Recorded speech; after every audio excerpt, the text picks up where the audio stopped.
Hello everyone, कैसे हैं आप लोग। तो आज अभी तक हम लोगों ने सेक्शन 25 तक कवर कर लिया है। तो आज हम लोग सेक्शन 26 और सेक्शन 27 और सेक्शन 28 के सभी एक्सेप्शन के साथ उसको कवर करेंगे। ठीक है, आज के वीडियो में सेक्शन 28 में 3 एक्सेप्शन है, उन सभी को कवर करेंगे। ठीक, तो अभी तक अगर आपने इससे पहले की वीडियो नहीं देखी है तो वो ज़रूर देख लीजिएगा, क्योंकि उसमें मैंने बहुत ही डिटेल में हर सेक्शन को समझाया है। तो आज की वीडियो स्टार्ट करते हैं। तो अभी तक हम लोगों ने सेक्शन 10 जो देखा था उसमें क्या बात करता था। सेक्शन 10 बात करता था वो एग्रीमेंट्स को। सेक्शन 10 में हम लोगों ने सभी सारे जितने पॉइंट है डिटेल में हम लोगों ने पढ़ा कि क्या फ्री कंसेंट है, क्या कंपिटेंसी है पार्टी की, क्या लॉफुल कंसिडरेशन है और क्या लॉफुल ऑब्जेक्ट है। अगर ये सब किसी एग्रीमेंट में होता है तो वो एग्रीमेंट कॉन्ट्रैक्ट होते हैं। ठीक है, और आगे हम लोगों ने देखा था कि कोई भी कहीं भी अगर कॉन्ट्रैक्ट एक्ट में उसको वॉइड डिक्लेयर कर दिया गया है तो वो एग्रीमेंट कॉन्ट्रैक्ट नहीं बन पाएगा। तो कौन से एग्रीमेंट वॉइड डिक्लेयर किए गए हैं, तो ये वाले एग्रीमेंट तो वॉइड होते ही हैं। अगर उसमें लॉफुल कंसिडरेशन नहीं है तो वो वॉइड होगा ही, फ्री कंसेंट नहीं लिया गया वॉइड होगा ही। पर इस एक्सप्रेसली कहाँ डिक्लेयर किया गया है, जो एग्रीमेंट पहले से बता ही दिए गए हैं कि ये एग्रीमेंट तो वॉइड होगा ही, वो एग्रीमेंट ये है। ठीक है, तो सेक्शन 26 ऐसे एग्रीमेंट की बात कर रहा है जो कि किसी को शादी करने से रोक रहा है। कोई भी ऐसा एग्रीमेंट जो किसी भी व्यक्ति को शादी करने से रोक रहा है तो वो एग्रीमेंट शून्य होगा, वो एग्रीमेंट मान्य नहीं होगा। ठीक है, तो इसकी लैंग्वेज देखिए तो every agreement in restrain of the marriage of any person other than minor is wide. देखो, किसी माइनर की शादी को रोकने का अगर एग्रीमेंट है, अगर किसी माइनर की शादी को रोकने का एग्रीमेंट है तो वो तो वैलिड है। पर यहाँ पे उन एग्रीमेंट को वॉइड किया जा रहा है जो किसी मेजर की शादी को रोकने का है। ठीक है, मेजर मतलब जो कि इंडियन मेजोरिटी एक्ट में जो कि मेजर घोषित किया गया हो। ठीक है, जैसे 18 साल के ऊपर मेजर। ठीक है, तो अगर कोई ऐसा एग्रीमेंट है जो कि किसी को शादी करने से पूरी तरीके से रोकता है तो वो एग्रीमेंट शून्य होगा। ठीक है, तो ऐसे समझिए, ए और बी के बीच में एक एग्रीमेंट हुआ कि ए ने कहा कि मैं तुमको 10,000 रुपये दूंगा और तुम कभी भी शादी नहीं करोगे। बी से कहा कि तुम भी कभी भी शादी नहीं करोगे, बदले में मैं तुम्हें 10,000 रुपये दे रहा हूँ। ठीक है, तो ये एग्रीमेंट जो कि बी को पूरी तरीके से शादी करने से रोक रहा है, तो ये एग्रीमेंट वॉइड होगा। ठीक है, ये एग्रीमेंट वॉइड होगा। और दूसरा एग्जांपल अगर देखें तो आप ये मान लीजिए, हिंदी फिल्म में आपने बहुत देखा होगा, ए है, ये फादर है और ये बी से कहता है अपनी बेटी के लवर से कि तुम मेरी बेटी को छोड़ दो, बदले में तुम मेरी बेटी से शादी नहीं करोगे और बदले में 5 लाख मुझसे ले लो। ठीक है, तो 5 लाख दे रहा है ये जो फादर है वो अपनी बेटी के लवर को दे रहा है 5 लाख, बदले में वो अपनी कह रहा है कि तुम मेरी बेटी से शादी नहीं करोगे। तो ये एग्रीमेंट भी वॉइड होगा। ठीक है, ये एग्रीमेंट भी वॉइड होगा। अब ये पार्शियल रिस्ट्रेन लगा रहा है, ये एग्रीमेंट एब्सोल्यूट रिस्ट्रेन नहीं लगा रहा है, ये पार्शियल रिस्ट्रेन लगा रहा है। मतलब ये पूरी तरीके से एग्रीमेंट तो नहीं रोक रहा है, मतलब ये केवल एग्रीमेंट यही तो कह रहा है कि मेरी बेटी से मत करो, बाकी तुम किसी से भी कर लो, मेरी बेटी से मत करो। तो ये एग्रीमेंट भी वॉइड ही होगा, क्योंकि इंडियन लॉ में क्या है, इंडियन लॉ में लॉ कमीशन की जो 13th रिपोर्ट है उन्होंने रिकमेंडेशन दिया था कि पार्शियल रिस्ट्रेन को वैलिड रखना चाहिए, लेकिन लेजिस्लेचर ने इस पर कोई भी कानून नहीं बनाया। तो अपना इंडियन कॉन्ट्रैक्ट में चाहे एग्रीमेंट पार्शियल उसको रोका जा रहा है शादी करने से पूरी तरीके से, आधी तो मतलब केवल एक पार्शियल किसी एक स्पेसिफिक पर्सन से या फिर स्पेसिफिक कम्युनिटी से शादी करने से रोका जा रहा है, तो भी वो एग्रीमेंट वॉइड ही होगा। ठीक है, तो सेक्शन 28 में नहीं, तो सेक्शन 26 में को हर वो एग्रीमेंट जो कि किसी को शादी करने से रोकता है वो एग्रीमेंट शून्य होगा। हाँ, लेकिन इसमें माइनर का नहीं है इंक्लूड। ठीक है, अब मान लीजिए कोई तो अब मान लीजिए माइनर के साथ अगर एग्रीमेंट किया गया है कि अब ए है फादर, वो अपनी बेटी से एग्रीमेंट कर रहा है कि जब तक तुम मेजर नहीं हो जाओगी तब तक तुम शादी नहीं करोगे, और बदले में वो इसको 10,000 रुपये दे रहा है। ठीक है, 10,000 रुपये दे रहा है, तो ये एग्रीमेंट एक माइनर को शादी करने से रोक रहा है, तो ये एग्रीमेंट वैलिड होगा। ठीक है, तो जब तक ये मेजर नहीं हो जाती लड़की तब तक ये शादी नहीं कर सकती, तो ये एग्रीमेंट वैलिड एग्रीमेंट है, क्योंकि तो ये एग्रीमेंट एक वैलिड एग्रीमेंट होगा जो कि किसी माइनर को रोक रहा है शादी करने से। अदरवाइज अगर वो माइनर नहीं है, मेजर है, तब उसको शादी करने से अगर रोका जा रहा है तो फिर वो एग्रीमेंट वॉइड होगा पूरी तरीके से। ठीक है, तो अगर कोई भी ऐसा एग्रीमेंट है जो किसी को शादी करने से रोक रहा है तो वो शून्य है।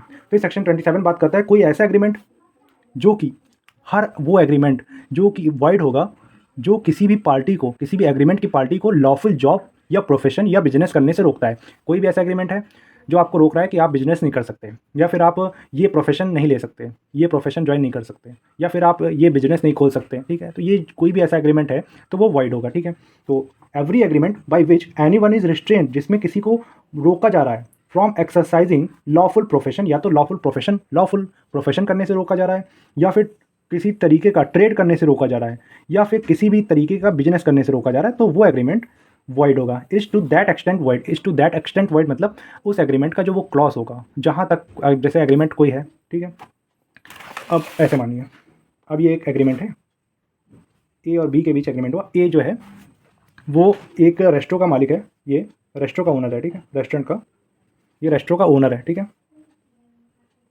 और जो बी है ये उस रेस्टोरेंट में शेफ़ है। तो अब ये इसको जॉब पे रखने का एग्रीमेंट करता है, ठीक है, ये इसको जॉब में रखने का एग्रीमेंट करता है।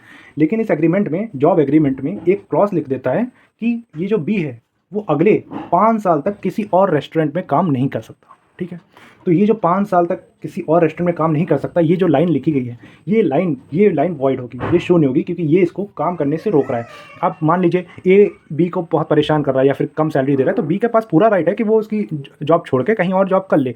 अब वो बी ने इसकी जॉब छोड़ दी, अब वो कहीं और रेस्टोरेंट में चला गया, तो वो ए इस बात को लेकर कोर्ट में नहीं जा सकता कि मैंने इस बी से एग्रीमेंट में साइन लिया था कि वो 5 साल तक किसी भी जॉब में काम नहीं कर सकता, किसी भी रेस्टोरेंट में जॉब नहीं कर सकता। तो अगर ऐसा कोई एग्रीमेंट है जो किसी को काम करने से रोक रहा है या लीगल प्रोफेशन करने से रोक रहा है, तो वो एग्रीमेंट शून्य होगा। अब मान लीजिए ए लीगल प्रोफेशन का अगर हम लोग देखें, ए और बी, ए फादर है, बी सन है, ठीक है। तो फादर ने अपने बेटे से एग्रीमेंट किया कि मैं तुमको 1 लाख रुपए दूंगा, लेकिन तुम आर्मी में ज्वाइन नहीं कर, आर्मी मत ज्वाइन करना, ठीक है। ये फादर ने कहा कि तुम आर्मी नहीं ज्वाइन करोगे, बदले में मैं तुम्हें 1 लाख रुपए दूंगा। तो ये जो एग्रीमेंट है इसको लीगल प्रोफेशन चुनने से रोक रहा है, ये आर्मी में जाना चाहता है और ये एग्रीमेंट इसको आर्मी जाने से रोक रहा है, तो ये एग्रीमेंट भी वॉइड होगा, ठीक है। तो कोई भी ऐसा एग्रीमेंट, तो कहने का मतलब है कि कोई लॉ की नज़र में ऐसा किसी एग्रीमेंट की कोई वैल्यू नहीं है जो कि किसी व्यक्ति को काम करने से, जॉब करने से रोकता हो, ठीक है।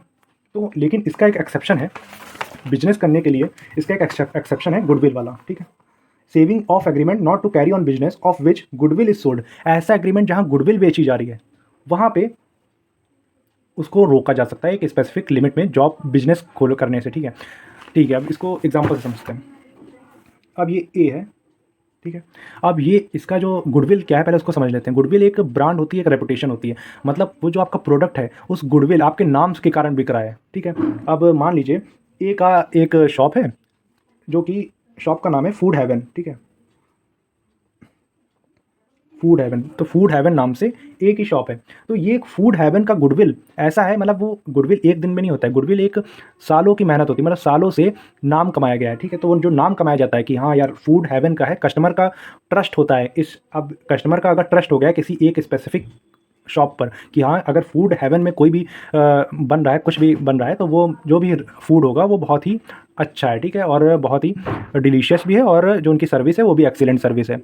तो यहाँ पे जो ए की गुडविल है, अगर बी उसकी गुडविल खरीदता है, ठीक, और उस एग्रीमेंट में लिख देता है कि अब तुम इस एरिया में अपनी दूसरी शॉप नहीं खोलोगे। अब मान लीजिए इसने इसकी शॉप खरीदी फूड, और इसने साथ में इसका गुडविल भी खरीदा, फूड हेवन नाम से ही शॉप को कंटिन्यू रखा। अब ए कहीं और उसी एरिया में कहीं और शॉप खोल देता है, कहीं और मतलब अपनी शॉप दूसरी खोल देता है, तो फिर इसका ये एग्रीमेंट खरीदने का फ़ायदा ही क्या हुआ? गुडविल खरीदने का फ़ायदा ही नहीं होगा, सब लोग तो इसके पास चले जाएंगे, वो अभी न्यू फूड हेवन नाम से खोल दे, और तो फिर इसका कोई वैल्यू नहीं रह जाएगी ना। तो यहाँ पे अगर गुडविल के साथ एग्रीमेंट किया गया है, गुडविल ए ने अगर बेची है अपनी, तो वो उस एरिया में अगर ऐसा लिखा है, देखो पूरी तरीके से नहीं रोक रहा है ये एग्रीमेंट कि तुम अब तुमने फूड हेवन अगर अपनी जो कंपनी बनाई है उसका जो गुडविल, उसका जो नाम बनाया है उसको तुमने बी को बेच दिया, पर ये पूरी तरीके से नहीं रोक रहा है कि अब तुम खोल ही नहीं सकते, तुम खोल सकते हो। अब मान लीजिए आपकी जो सिटी है उसमें कई सारे सेक्टर हैं, तो अब यहाँ पे जो इसकी जो दुकान थी वो सेक्टर 7 में इसकी दुकान चल रही थी, और यहाँ पे इसका बहुत अच्छा गुडविल था, मतलब ये बहुत ही रेपुटेशन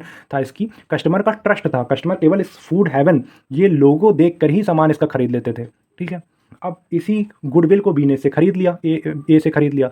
अब बी उस एग्रीमेंट में ये लिख सकता है कि अब तुम इस सेक्टर 7 में जॉब मतलब दूसरा बिजनेस फूड हेवन नाम से नहीं खोलोगे, तुम कहीं और खोल लो, पर इस एरिया में नहीं खोलोगे, वरना फ़ायदा ही क्या होगा इसका, तो फिर नुकसान हो जाएगा ना। फिर उसका गुडविल खरीदने का मतलब ये हुआ कि उसका नाम खरीद रहा है, और नाम खरीद रहा है, और फिर अगर तुम भी वही नाम से दोबारा खोल दोगे, दूसरा खोल दोगे, तो फिर तो कस्टमर के मन में कन्फ्यूज़न होगी ना, तो वो एग्रीमेंट शून्य नहीं होगा। तो ये इसका एक्सेप्शन है, गुडविल में ये इसका एक्सेप्शन है। तो इसको एक बार लैंग्वेज भी देख लेते हैं। Saving of agreement not to carrying on business of which goodwill is sold, one who sells the goodwill of a business may agree with the buyer to refrain from carrying on a similar business within a specified local limit. तो जो कोई किसी अपनी goodwill cell कर रहा है, ठीक है, तो वो इस बात पे एग्री हो सकता है, एग्रीमेंट में एक लाइन लिख वो दूसरा पार्टी लिखवा सकता है उससे कि वो उस स्पेसिफाइड लोकल लिमिट में वो सिमिलर बिजनेस नहीं खोलेगा, ठीक है। So long as the buyer or any person deriving title to the goodwill from him carrying on a like business therein provided that such limit appear to the court reasonable. अब जैसे लिखा है कि तुम sector 7 में नहीं खोल सकते, ठीक है, तो ये तो रीजनेबल है। तुम सेक्टर 7 में नहीं तो तुम सेक्टर 9 में खोल दो जाके अपना, या सेक्टर 8 में खोल दो अपना तुम अपनी ये शॉप, तो वो तो रीजनेबल है। अगर कोर्ट को रीजनेबल लगता है, अब ये बोलता है कि नहीं अब तुम पूरी सिटी में ही नहीं खोल सकते या फिर पूरे उत्तर प्रदेश में फूड हेवन नाम से खोल ही नहीं सकते, तो ये रीजनेबल नहीं है। ये कोर्ट को रीजनेबल नहीं लगेगा तो फिर कोर्ट ऐसे एग्रीमेंट को शून्य कर देगी। तो गुडविल के केस में कोर्ट पहली बात तो ये देखेगी कि ये जो एग्रीमेंट है वो रीजनेबल लिमिट में है कि नहीं। अब इसको केवल सेक्टर 7 में अपनी दुकान खोलने से रोक रहा है क्योंकि ये गुडविल का मामला है, तो सेक्टर 7 में रोक रहा है कि तुम सेक्टर 7 में शॉप नहीं खोल सकते, तो इतना तो रीजनेबल है। अब गुडविल खरीदा है उसने तो इतना तो वो करेगा। तो ये एक्सेप्शन उस व्यक्ति को प्रोटेक्ट करता है जो व्यक्ति किसी से उसकी दूसरे व्यक्ति की गुडविल खरीदता है, ठीक है। तो सेक्शन 26 27 हम लोगों ने देख लिया, एक्सेप्शन भी देख लिया। अब सेक्शन 28 देखते हैं, ये मोस्ट इंपॉर्टेंट है, इसको ध्यान से देखिएगा, ठीक है। तो सेक्शन 28 बात करता है agreement in restrain of legal proceeding void, मतलब कोई भी ऐसा एग्रीमेंट जो लीगल प्रोसीडिंग में बाधा डाल रहा है वो शून्य होगा, मतलब वो अमान्य होगा, उसकी लॉ की नज़र में कोई भी वैल्यू नहीं होगी, ठीक है। तो ये सेक्शन 28 बात करता है कि कोई भी ऐसा एग्रीमेंट जो पार्टीज़ को, एग्रीमेंट की पार्टीज़ को उनके कानूनी अधिकार को लागू करने से रोकता हो, या तो कानूनी अधिकार लागू करने से रोकता है एग्रीमेंट, या फिर वो एग्रीमेंट उनके कानूनी अधिकारों को सीमित करता है, मतलब कम करता है, तो ऐसा कोई भी एग्रीमेंट अमान्य माना जाएगा, मीन्स वो शून्य होगा। तो सरल शब्दों में ये सेक्शन 28 कहना चाहता है कि यदि दो पार्टीज़ के बीच में कोई ऐसा समझौता है जो कि किसी को कानूनी कार्यवाही करने से या न्याय मांगने से रोकता है तो वह शून्य होगा, ठीक है। तो सेक्शन 28 में 4 काइंड्स के एग्रीमेंट के बारे में बात की गई है। तो कौन से एग्रीमेंट्स हैं हम लोग देखते हैं, ठीक है, और इसमें एग्रीमेंट्स भी देखेंगे 4 काइंड्स के कौन से एग्रीमेंट्स की बात की गई है और उनको डिटेल में एग्जाम्पल के साथ समझेंगे, ठीक है। तो पहले हम लोग इसको समझ लेते हैं, फिर हम लोग बेयर एक्ट लैंग्वेज को अच्छे से समझेंगे, ठीक है। तो सेक्शन 28 में 4 काइंड्स के एग्रीमेंट बोले गए हैं जो कि वॉइड होंगे। तो पहला तो वो एग्रीमेंट जो कि पार्टीज़ को उनके लीगल राइट को एब्सोल्युटली रिस्ट्रिक्ट करते हैं, पूरी तरीके से रोकते हैं पार्टीज़ को कि वो लीगल राइट ना ले पाए। एग्जाम्पल से समझेंगे, वो आप नोट करते चलिए, ठीक है। तो पहला जो काइंड है एग्रीमेंट का वो ये है कि ऐसा एग्रीमेंट है जो पार्टीज़ को पूरी तरीके से रोक रहा है कि वो अपना लीगल राइट इन्फोर्स करा सके, ठीक है, मतलब वो पूरी तरीके से पार्टीज़ को रोक रहा है कि वो कोर्ट नहीं जा सकती। समझिए, an agreement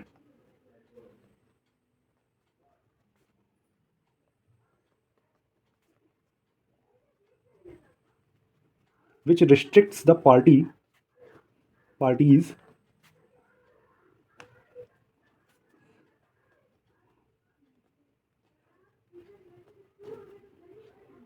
from enforcing their legal right।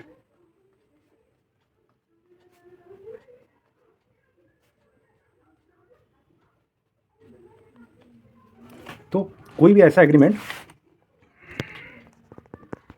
ठीक है, कोई भी ऐसा एग्रीमेंट जो पार्टीज़ को उनका लीगल राइट पूरी तरीके से लेने से रोकती है, तो ऐसा कोई एग्रीमेंट होगा तो वो वैलिड नहीं होगा, वो वॉइड होगा, ठीक है। एग्जांपल से अगर हम लोग देखें तो ए और बी ये दोनों फ्रेंड है, ठीक है, इन लोगों ने आपस में एग्रीमेंट किया कि ये दोनों साथ में एक बिजनेस खोलेंगे पार्टनरशिप में, ठीक है।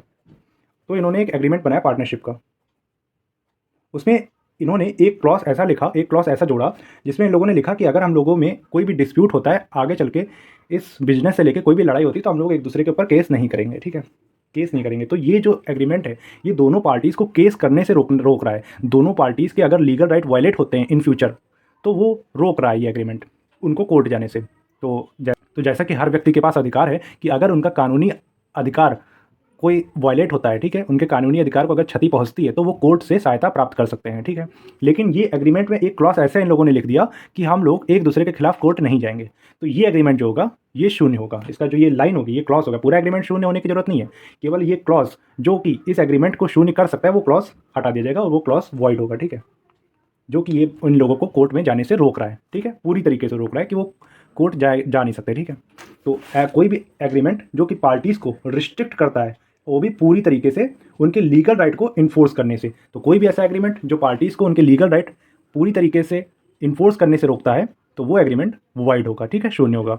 और दूसरा काइंड बोला गया है एग्रीमेंट का सेक्शन 28 में कि कोई ऐसा एग्रीमेंट जो कि एक लिमिटेशन पीरियड सेट कर रहा है, मतलब आपके अधिकार को सीमित कर रहा है। आपको कानून में अधिकार ज़्यादा समय के लिए दिया गया है कि आपका अगर कोई अधिकार वायलेट होता है कोई भी आपके अधिकार को क्षति पहुंचती तो आप कानून में अगर टाइम दिया गया है लिमिटेशन लॉ में, लिमिटेशन लॉ एक ऐसा लॉ है जब जो कि डिसाइड करता है कि कब आप कितने समय तक आप कोर्ट में जाके आपका अगर अधिकार कोई भी वायलेट हुआ है, कोई भी राइट आपका वायलेट हुआ है तो आप कोर्ट में केस कर सकते हैं। ठीक है, एक टाइम लिमिट उसमें प्रिस्क्राइब की गई है लिमिटेशन एक्ट में। तो लिमिटेशन एक्ट में जैसे टाइम लिमिट दी गई है कि आपका ये राइट अगर वायलेट होता है तो आप 3 साल तक केस कर सकते हैं। लेकिन आपने एग्रीमेंट में लिखा है कि अगर हम लोगों के बीच कोई भी आगे डिस्प्यूट होगा तो 1 साल तक का केवल समय होगा। 1 साल में अगर तुम कोर्ट में चले गए तो ठीक है, वरना तुम कोर्ट नहीं जा सकते। ठीक है, तो ये एग्रीमेंट जो कि लिमिटेशन वो उनके कानूनी अधिकार को सीमित कर रहा है, तो ऐसा एग्रीमेंट भी वॉइड होगा। ठीक है, तो ये नोट कर लीजिए, an agreement which limits the period of limitation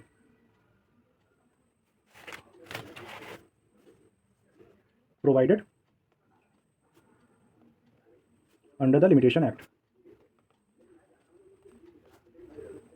तो मान लीजिए अब यहाँ पे इस एग्रीमेंट में जो फ्रेंड्स के बीच में हुआ था उसमें ये तो नहीं लिखा था कि हम दोनों केस नहीं कर सकते। ठीक है, ये नहीं लिखा था। ये पहला वाला सिचुएशन में ये लिखा था तो हम लोगों ने समझ लिया। अब दूसरा एग्रीमेंट मान लीजिए इसी एग्जांपल में कि अब यहाँ पे ये लिखा है कि आप कोर्ट तो जा सकते हो, लेकिन कोर्ट का जाने का टाइम आपका केवल 1 ईयर का होगा।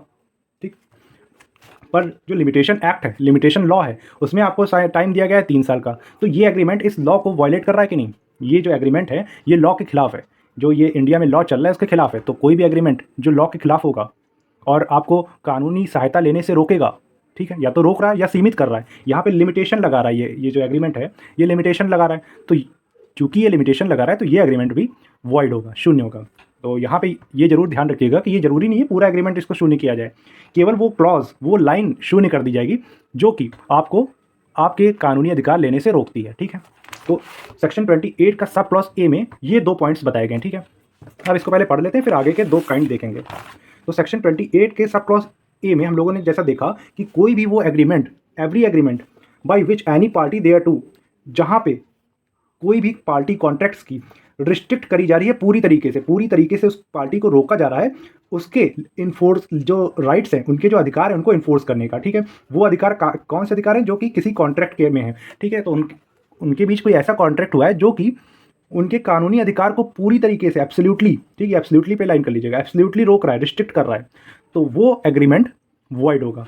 तो every agreement by which any party thereto is restricted absolutely from enforcing their right under or in respect of any contract, किसी भी कॉन्ट्रैक्ट में अगर ऐसा है जो कि पार्टीज को रोक रहा है उनके लीगल राइट को लेने से, ठीक है, उनके कानूनी अधिकार को अगर क्षति पहुंचा रहा है कोई भी एग्रीमेंट कि वो कोर्ट में नहीं जा सकते, ऐसा कुछ अगर लिखा है, या फिर by usual proceeding in the ordinary tribunal, मतलब इसमें आगे लिखा है कि यूजुअल प्रोसीडिंग आप नहीं ले सकते। ठीक है, आप कोर्ट में नहीं जा सकते। जैसे आमतौर पे हम लोग कोर्ट में जाएंगे, 2 पार्टीज़ के बीच अगर डिस्प्यूट हुआ तो आमतौर पे इंसान कोर्ट पे जाता है, पर वहाँ पे एग्रीमेंट में लिखा है कि नहीं, हम लोग कोर्ट में नहीं जाएंगे। ठीक है, तो वो एग्रीमेंट वॉइड होगा क्योंकि ये कानूनी सहायता लेने से एग्रीमेंट रोक रहा है।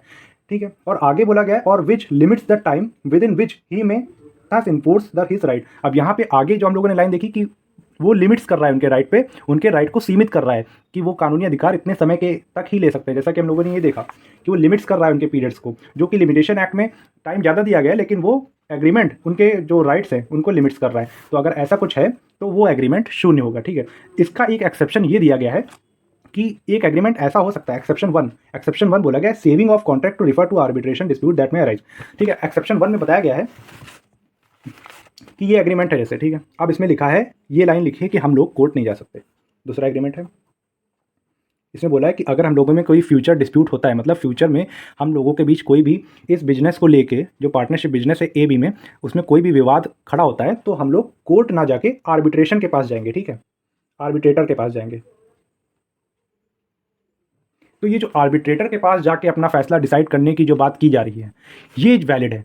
ये आपको एक तरीके से रोक तो रहा है, कोर्ट में जाने से रोक रहा है, पर आपको पूरी तरीके से नहीं रोक रहा है। वहाँ पे बात हम लोगों ने क्या करा था कि एब्सोल्युटली रोक रहा है, यहाँ पे एब्सोल्युटली नहीं रोक रहा है। ये एक्सेप्शन जो हम लोगों ने देखा इसमें एब्सोल्युटली नहीं रोका है। बोला गया है कि आप आर्बिट्रेटर के पास जाके हम लोग डिसाइड करेंगे अगर कोई भी डिस्प्यूट होता है। आर्बिट्रेटर क्या होता है? आर्बिट्रेटर एक आर्बिट्रेशन एक्ट 1996 के अकॉर्डिंग अपना फैसला सुनाता है। आर्बिट्रेशन में क्या होता है? 3 पार्टीज होते हैं, 2 जिनके बीच में डिस्प्यूट अराइज होता है और तीसरा आर्बिट्रेटर। आर्बिट्रेटर जो होता है वो आर्बिट्रेशन एक्ट 1996 के अकॉर्डिंग फैसला सुनाता है और ये बहुत ही इसमें टाइम सेव हो जाता है। इसमें कोर्ट में जाना नहीं पड़ता है, आर्बिट्रेटर के पास जाते हैं दोनों लोग और अपना अपना अपनी अपनी बात रखते हैं और आर्बिट्रेटर फिर जो फैसला करता है वो इन लोगों को मानना पड़ता है। तो ये जो आर्बिट्रेशन वाला है, इससे इन लोगों का समय भी बचेगा और इन लोगों को कोर्ट में धक्के नहीं खाने पड़ेंगे, कोर्ट पे तारीख नहीं लेनी पड़ेगी, ठीक है। तभी अगर कोई एग्रीमेंट है उसमें एक क्लॉज ये डाला गया कि हम लोग कोर्ट नहीं जाएंगे, लेकिन हम लोग आर्बिट्रेटर के पास जाके आर्बिट्रेशन में अपना फैसला निपटवा लेंगे। तो अगर ये ऐसा है तो वो एग्रीमेंट वैलिड है, ठीक है, समझ गए।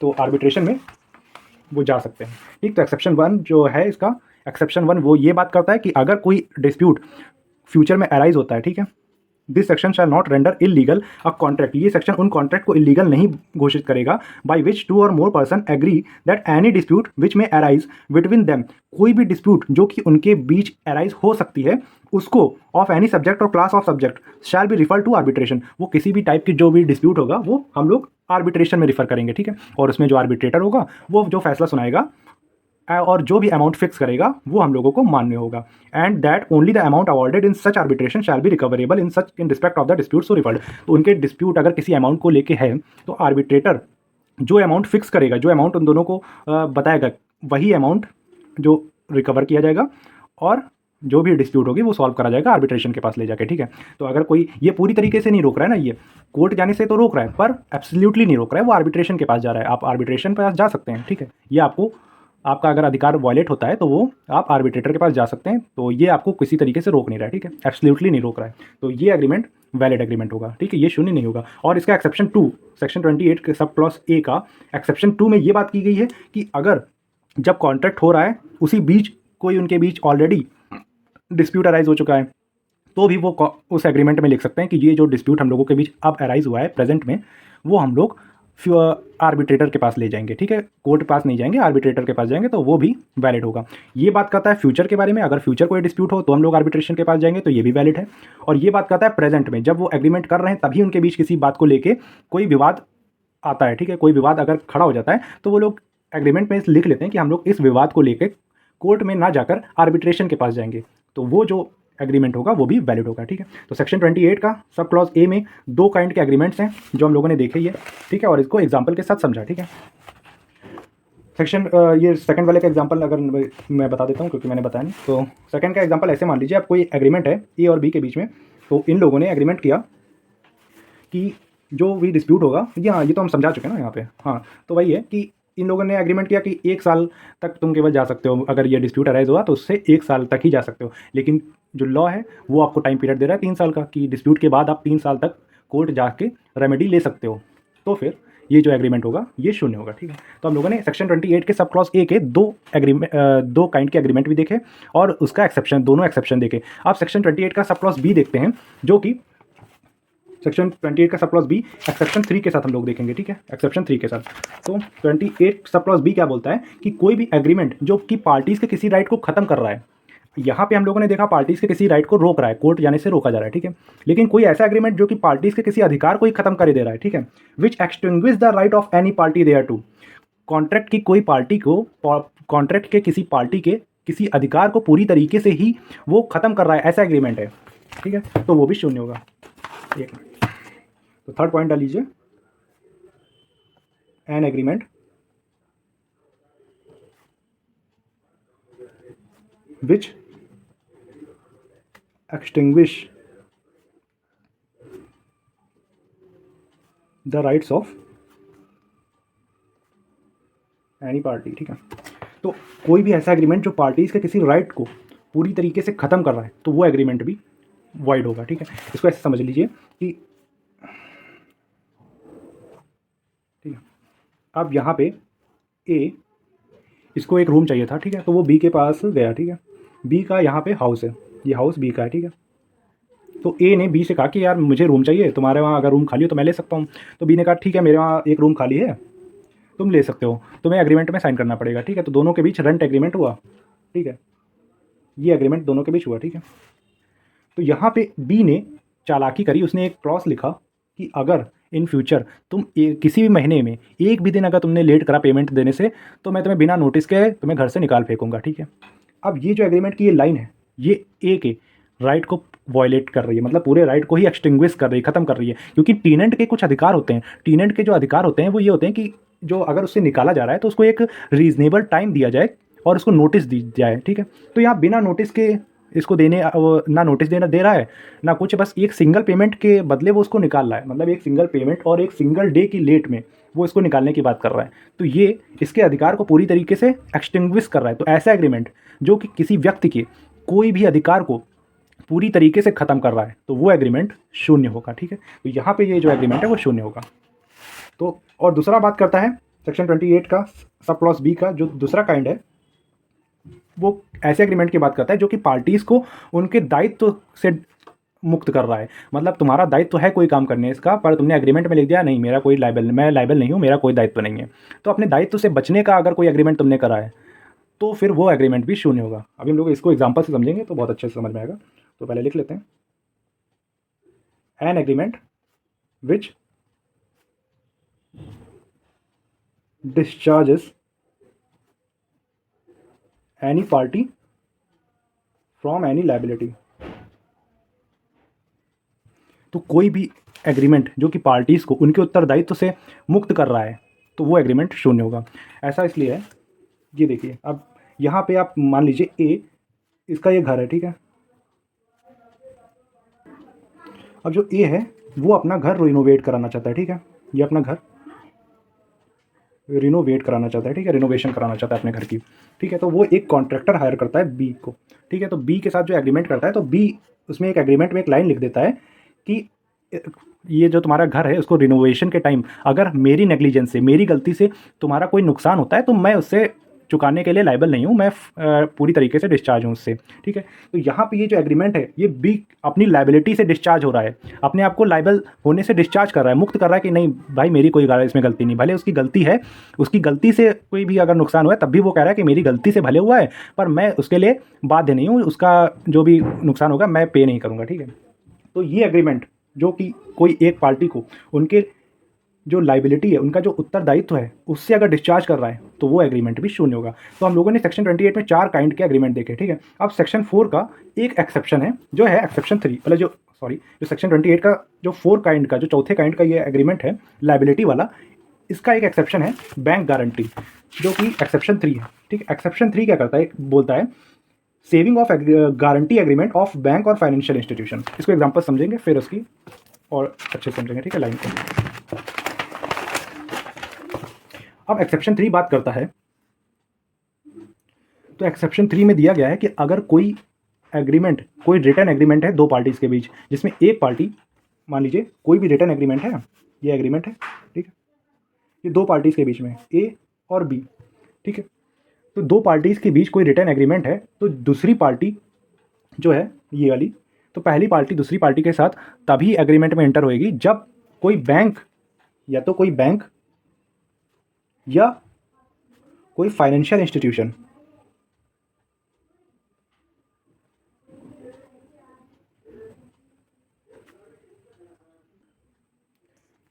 तो ए बी के साथ एग्रीमेंट में तभी इंटर होएगा, एग्रीमेंट तभी करेगा जब कोई बैंक या फाइनेंशियल इंस्टीट्यूशन ये गारंटी ले ले। गारंटी एग्रीमेंट एक होता है, तो अगर बैंक चाहे तो वो गारंटी ले सकती है, ठीक है। तो यहाँ पे ए कह रहा है कि मैं बी के साथ एग्रीमेंट तभी करूँगा जब कोई बैंक गारंटी ले ले, या फिर बैंक या कोई फाइनेंशियल इंस्टीट्यूशन इस बात की गारंटी ले ले कि अगर इस पार्टी ने, जो ये बी पार्टी है, इस पार्टी की वजह से ए का कोई भी नुकसान होता है तो वो बैंक उसकी भरपाई करेगी। बैंक या फाइनेंशियल इंस्टीट्यूशन जो भी गारंटी ले रहा है वो उसकी भरपाई करेगा अगर बी के वजह से कोई ए को नुकसान होता है, ठीक है। तो जो बैंक गारंटी होती है, बैंक गारंटी के पास ये सेक्शन जो ये एक्सेप्शन है, एक्सेप्शन 3, वो बैंक गारंटी को, बैंक्स को और फाइनेंशियल इंस्टीट्यूशन को बचाने के लिए एक इसमें नया अमेंडमेंट हुआ 2013 में, जो कि बात करता है कि बैंक और फाइनेंशियल इंस्टीट्यूशन अपनी लायबिलिटी से फ्री हो सकते हैं, वो अपनी लायबिलिटी को डिस्चार्ज कर सकते हैं। एक लिमिटेड टाइम पीरियड बताया गया, स्पेसिफाइड पीरियड बताया गया 1 ईयर का, कि अगर जैसे ए और बी के बीच कोई भी ये एग्रीमेंट हुआ कि ए तभी एग्रीमेंट में इंटर करेगा बी के साथ जब कोई इसकी गारंटी ले, ठीक है। अब यहाँ पे जिस बात की गारंटी लेने की बात हुई थी वो कि ये मान लीजिए कि बी, ए ने इसको एक कॉन्ट्रैक्ट दिया, एक टेंडर दिया, ठीक है, रोड बनाने का, हाईवे बनाने का, ठीक है। अब यहाँ पे बी से ए ने गारंटी ले ली, बैंक की गारंटी ले ली, ठीक है, एग्जांपल है, समझिए। अब यहाँ पे ए ने इसको टेंडर दिया, ठीक है, हाईवे बनाने का। अब यहाँ पे बी हाईवे नहीं बना पाया, पूरी तरीके से हाईवे को काम पूरा नहीं कर पाया, ठीक है। अब ए के पास टाइम पीरियड है कि वो 1 साल तक बैंक के पास जाए। अब बैंक अपनी एग्रीमेंट में, गारंटी एग्रीमेंट में ये लिख सकता है कि जो ए है वो अगर 1 साल तक क्लेम करता है जब से ये इसने कोई भी ऐसा नुकसान करा है, उस नुकसान के बाद से 1 साल तक अगर ए बैंक के पास जाता है और क्लेम करता है तो बैंक उसको उसके लिए लायबल होगी। लेकिन 1 साल बाद अगर ये ए आता है बैंक के पास तो बैंक लायबल नहीं होगी। तो ये जो एक्सेप्शन 3 ये बैंक को और फाइनेंशियल इंस्टीट्यूशन को उनकी लायबिलिटी डिस्चार्ज करने का मौका देती है, और वो पीरियड कम से कम 1 साल का होना चाहिए। और कब से वो पीरियड जोड़ा जाएगा? जब से वो नुकसान हुआ है। जैसे यहाँ पे ए ने कहा कि तुम्हें हाईवे का टेंडर दिया बी को, ठीक है, पर टेंडर इस बात पे दिया कि जब बैंक गारंटी ले कि अगर इसने अपना काम पूरा नहीं किया तो बैंक इसका नुकसान जो भी भरपाई होगी बैंक देगी, ठीक है। अब इसने काम नहीं पूरा करा, तो जब से इसने काम नहीं पूरा करा, ठीक है, जब से इसका ए का नुकसान हुआ है उसके बाद से ए के पास 1 साल का समय है। ऐसा बैंक अपनी बैंक गारंटी एग्रीमेंट में लिख सकती है। बैंक एग्रीमेंट लिख सकती है गारंटी एग्रीमेंट में कि अगर तुम 1 साल तक आए, विद इन 1 ईयर आए, ठीक है, तो मैं तुम्हारा जो क्लेम होगा वो तुम्हें चुका दूंगी, मैं लायबल हूँ। लेकिन 1 साल बाद आए तो मैं अपनी लायबिलिटी से पूरी तरीके से डिस्चार्ज हूँ। जैसा कि हम लोगों ने सेक्शन 28 का सब क्लॉज बी का 4th एग्रीमेंट जो देखा, चौथे काइंड का जो एग्रीमेंट देखा है, जो कि किसी पर्सन को उनके दायित्व से मुक्त होने से रोकता है। लेकिन इसका एक्सेप्शन 3 है जो कि बैंक और फाइनेंशियल इंस्टीट्यूशन को बचाता है। बैंक क्या है? बैंक तो आप जानते हैं, फाइनेंशियल इंस्टीट्यूशन मीन्स मान लीजिए कोई इंश्योरेंस कंपनी है, ठीक है, वो किसी का इंश्योर कर रही है, ठीक है, तो बैंक और फाइनेंशियल कंपनी अपने एग्रीमेंट में ये क्लॉज ऐड कर सकती हैं कि मैं लायबल हूँ, लेकिन 1 साल के लिए, कम से कम 1 साल से कम का नहीं कर सकती। ये नहीं कह सकती कि मैं 6 महीने तक वो लायबल हूँ, ये नहीं। 1 साल तो मिनिमम टाइम पीरियड है, 1 साल तो करना ही पड़ेगा बैंक को, 1 साल के लिए क्लेम पीरियड तो देना पड़ेगा, ठीक है। तो अगर जिसका नुकसान हुआ है तब से 1 साल के अंदर अगर बैंक के पास वो जाता है तो उसको क्लेम मिल जाएगा, अगर नहीं जाता है तो बैंक इसके लिए वो पूरी तरीके से डिस्चार्ज है अपनी लायबिलिटी से। तो वही बात करता है, this section shall not render illegal a contract in writing. ऐसे कॉन्ट्रैक्ट की जो राइटिंग में है, राइटिंग में होगा, ये जो बैंक गारंटी होती है वो राइटिंग में होती है, ठीक है। तो ऐसा कोई एग्रीमेंट जो राइटिंग में है, या तो बैंक ने दिया है या किसी फाइनेंशियल इंस्टीट्यूशन ने दिया है, जिसमें एक टर्म उन्होंने बैंक ने या फाइनेंशियल इंस्टीट्यूशन ने इंक्लूड किया है कि जो गारंटी है, any agreement making a provision for guarantee for extinguishment of rights or discharge of any party thereto from any liability under on respect of such guarantee or agreement। जो भी bank है उस contract के respect में वो अपनी liability से discharge हो सकती है कम से कम, which is not less than 1 year. 1 साल का टाइम पीरियड तो मिनिमम बैंक को देना ही पड़ेगा, ठीक है। तो अगर वो ऐसा लिखती है अपने एग्रीमेंट में, गारंटी एग्रीमेंट में, तो बैंक सेव है उसके लिए। वो बैंक के लिए एक्सेप्शन जोड़ा गया, बैंक और फाइनेंशियल इंस्टीट्यूशन के लिए। ये बैंक और फाइनेंशियल इंस्टीट्यूशन अपने एग्रीमेंट में अपनी लायबिलिटी से 1 साल के बाद अगर वो लिखती हैं तो वो डिस्चार्ज हो सकती हैं। और वो 1 साल कब से जोड़ा जाएगा? From the date of occurring or non occurring specified event. Specified event मतलब वो नुकसान जब से हुआ, जो भी नुकसान हुआ उसके बाद से बैंक 1 साल तक के लिए लायबल है, ठीक है। तो होप करता हूँ ये आपको बहुत अच्छे से समझ में आया होगा, क्योंकि ये ज़्यादातर लोग इस एक्सेप्शन को छोड़ देते हैं। मैंने इसको डिटेल में आपको समझा दिया है, ठीक है। तो कोई भी कन्फ्यूज़न अभी भी अगर रह गए हो तो आप कमेंट बॉक्स में पूछ सकते हैं। और आगे जो इसका एक्सप्लेनेशन है उसमें ये सब बताया गया है कि बैंक में क्या क्या इंक्लूड है, ठीक है। तो देख लीजिए बैंकिंग कंपनी में क्या क्या इंक्लूड है, वो सब बताए गए हैं, ठीक है, कि क्या क्या बैंक में इंक्लूड है, कौन कौन से वो इंस्टीट्यूशन है जो कि अपनी लायबिलिटी से फ्री हो सकते हैं अगर वो गारंटी एग्रीमेंट में ऐसा कोई क्लॉज लिखते हैं। पर वो जो क्लॉज है उसका टाइम पीरियड कम से कम 1 साल का तो होगा, कि जब भी कोई इवेंट होता है, कोई भी स्पेसिफाइड इवेंट अकर होता है, कोई भी इवेंट होता है तो उससे 1 साल का पीरियड होता है। चलिए ठीक है। अच्छा, वीडियो आगे का सेक्शन हम लोग आगे की वीडियो में देखेंगे, पर प्लीज़ देखो यार, इतनी मेहनत करते हैं तो तुम लोग वीडियो लाइक कर दिया करो और चैनल सब्सक्राइब कर दिया करो यार, ठीक है। नेक्स्ट वीडियो जल्दी डालने की कोशिश करेंगे, तो सब्सक्राइब कर लो, ठीक है। आगे के सेक्शन नेक्स्ट वीडियो में देखेंगे। Thank you.